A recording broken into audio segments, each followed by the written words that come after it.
There's the hidden cost inside of retirement that has nothing to do with inflation, taxes, or the volatility of the stock market. It's the energy that it takes to deal with chronic pain. Stop me when I mention something that sounds familiar to you. Back pain, hip pain, leg pain, aching knees, foot pain, migraines, fibromyalgia, arthritis. Do I need to go on? It probably wouldn't surprise you to learn that pain ranks in the top two topics of conversation for people beyond the age of 50. We spend decades preparing for retirement financially, but then we get blindsided by the physical limitations. It just doesn't seem fair. I'm Mel, and as much as I hate complaining, I'm opening up about my chronic pain because millions suffer, and I bet you do too.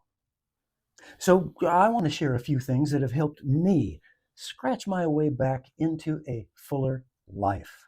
We didn't spend a lifetime preparing for retirement only to stand by on the sidelines and watch. Now, I found that pain usually doesn't show up all by itself. It also makes you tired. It affects your sleep. It drains your energy. After enough days, it starts to affect our opinion of ourselves and how we see our futures unfolding. Before long, we're moving less. Our muscles get weaker. Then, frustration, grief, and even a form of depression, all that starts to pile on. I feel that sometimes. Do you?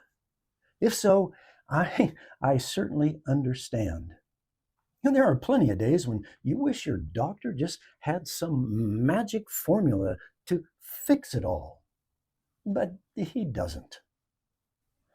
I've seen plenty of doctors and physical therapists, and any relief I get is usually, almost always, just temporary. I made a short video about that recently, and one of the comments said, all pain is inflammation, and all inflammation can be treated. If it were just that simple. But you and I know it isn't. And persistent pain, it robs us of our enthusiasm for life. Spontaneity can disappear, plans get changed or put off. Some time ago, my wife and I planned this pretty extensive trip to Europe. And as the time got closer, and I started thinking about, the long plane flights and the sleeping in strange beds, yeah, I started to chicken out. And all those feelings started to outweigh the excitement that we had for the trip. And guess what? We put it off. Now, at the time, I remember making a money excuse for not going. But that wasn't it. It was my fear of the discomfort that I saw in taking that trip. You know, pain just ends up making our world smaller.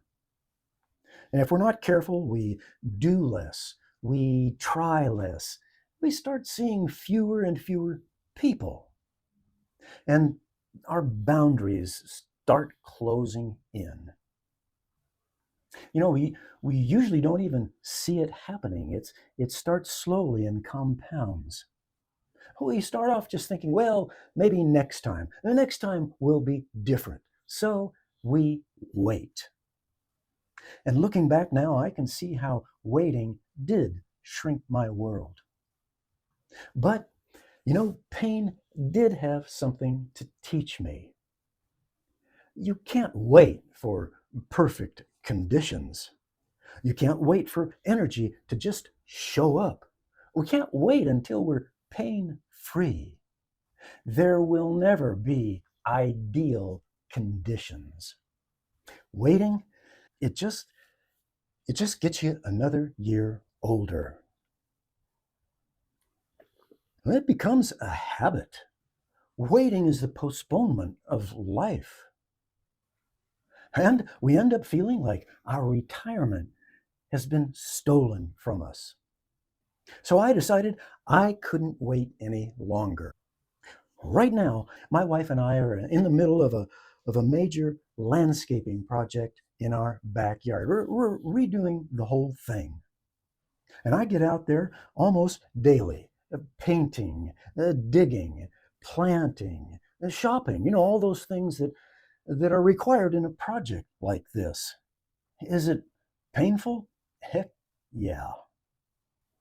But my expectations for my life are changing now. They're improving. We're a few weeks into the project and there's really no end in sight. But so what? Some years back, I might have expected this to all be done maybe in a long weekend.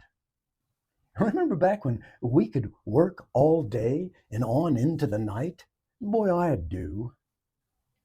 But now, 2 or 3 hours at a stretch at half speed? Excellent. Then followed by a day off here and there? Perfectly fine. Now, my reaching this more active approach to life is probably a result of a lot of trial and error and maybe some stoic wisdom thrown in there as well. But what my approach now says is take the trip anyway, do the project anyway, go to the concert, take the walk. How? Well, I've learned to accept that some trips will be shorter. Projects will likely take longer, and my walks, well, some of them will just be slower. And that's okay. It wasn't all that long ago that I was pretty hard on myself for what I couldn't do anymore. And now I realize that there's just absolutely no point in thinking that way. It took me a while to get there, but my thinking is shifting. So instead of focusing on what I can't do anymore, I ask myself, what can I do that honors the person that I am right now? Look, this isn't optimism for optimism's sake. Pain and aging, they do affect my retirement. There's no denying that.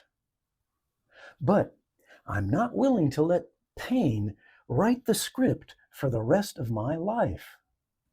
The pain gets a vote, that's for sure, but I get to make the final decisions. I'm Mel. I want us to make the most of our years in retirement.